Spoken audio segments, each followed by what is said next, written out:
Myself, Raghavendra SM, Assistant Professor, Government First Grade College, Kadur. Now I am going to demonstrate a video clipping on systematic qualitative analysis of a salt mixture. This experiment is introduced in the Kompo University undergraduate course of First BSc second semester. We know that on subjecting a salt mixture to its qualitative analysis, we find out that from what constituents a salt is made up of.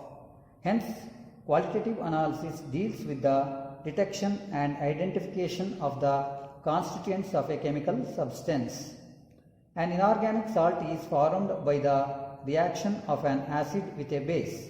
For example, hydrochloric acid HCl combines with sodium hydroxide, that is NaOH, gives NaCl salt plus water. An inorganic salt contains two radicals, namely acid radical and a basic radical. Acid radicals carry negative charge and are called anions.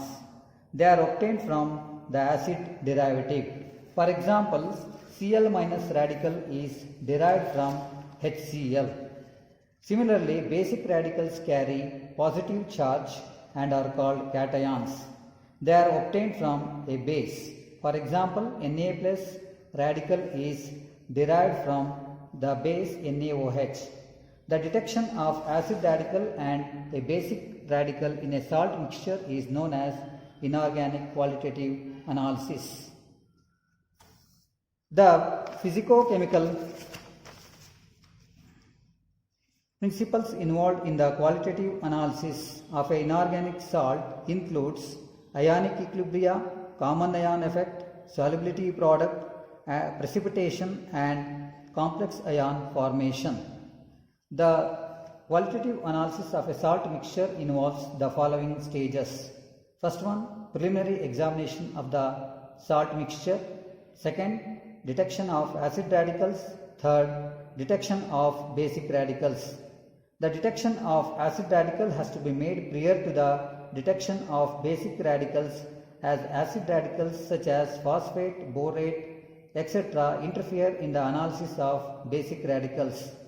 The interfering acid radicals are to be eliminated by suitable methods before the detection of basic radicals.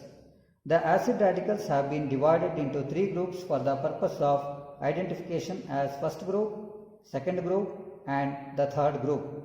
The classification of acid radicals into group is based on the fact that all the acid radicals of one group respond to a common reagent called group reagent.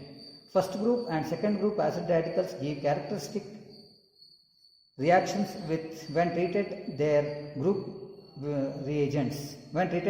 group reagents. The acid radicals of third group have no group reagent and are identified by individual tests in the order.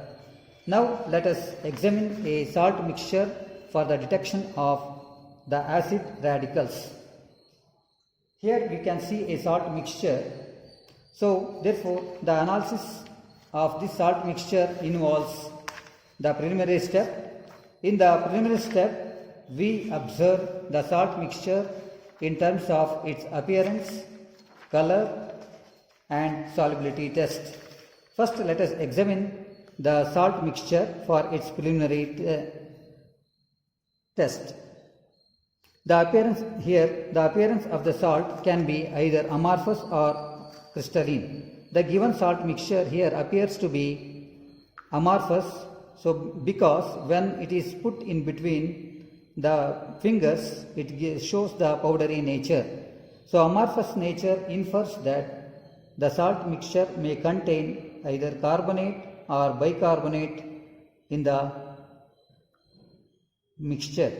So next, color. The salt mixture can be either colored or colorless.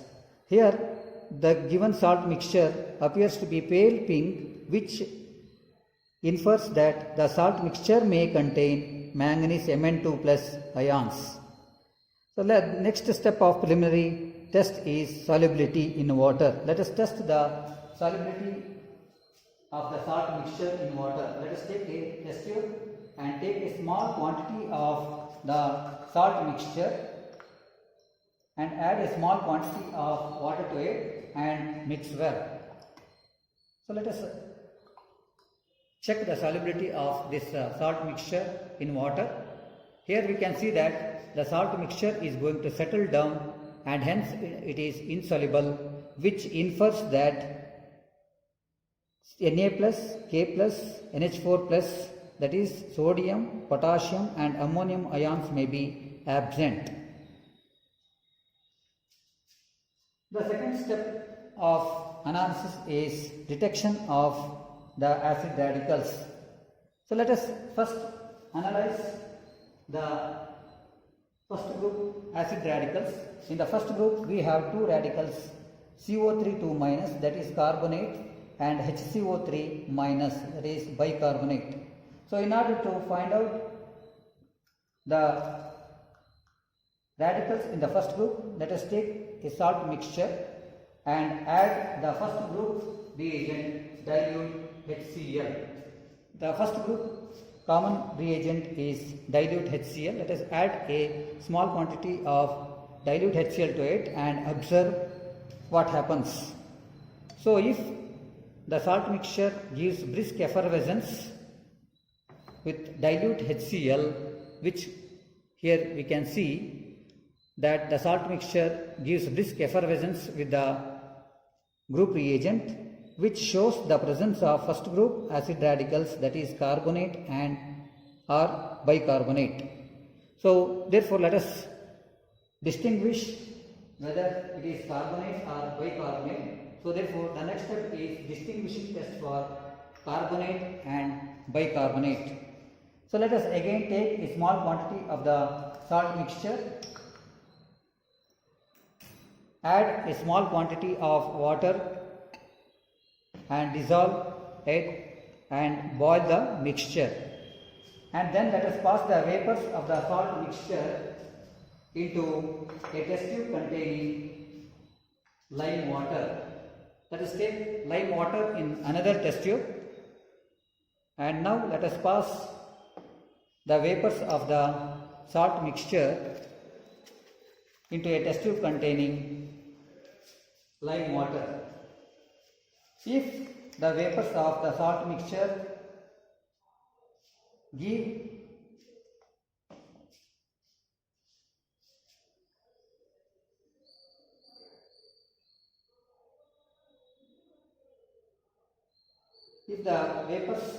of the salt mixture turn lime water milky, then bicarbonate is confirmed. If the lime water doesn't turn milky, then it confirms the presence of the carbonate radical. Here we can see that the lime water doesn't turn milky, hence carbonate CO3 2 minus is confirmed in the given salt mixture.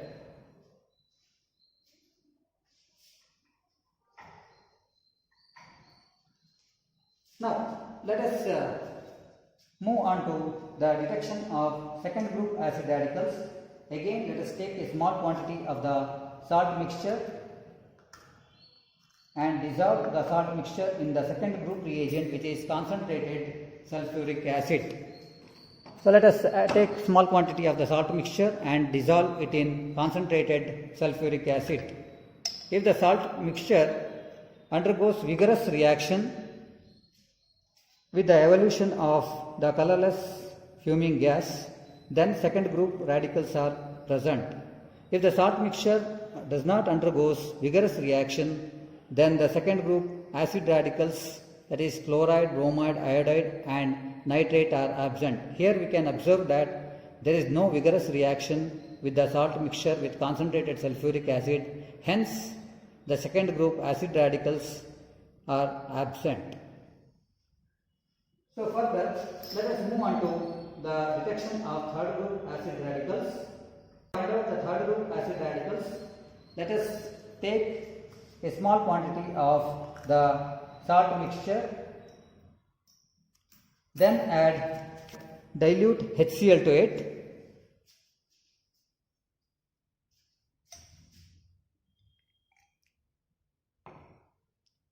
and dissolve it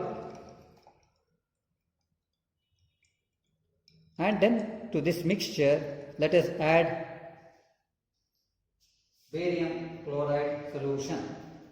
So if the salt mixture gives thick white precipitate which is insoluble in excess dilute HCl, shows the presence of sulfate SO42 minus radical and is confirmed. Here we can observe that there is a thick white precipitate when treated with barium chloride solution which is insoluble in excess HCl, which confirms the presence of SO42 minus. Hence, in the given salt mixture, we have got first group acid radical as CO32 minus, that is carbonate radical, and third group acid radical SO42 minus. Thanks for watching.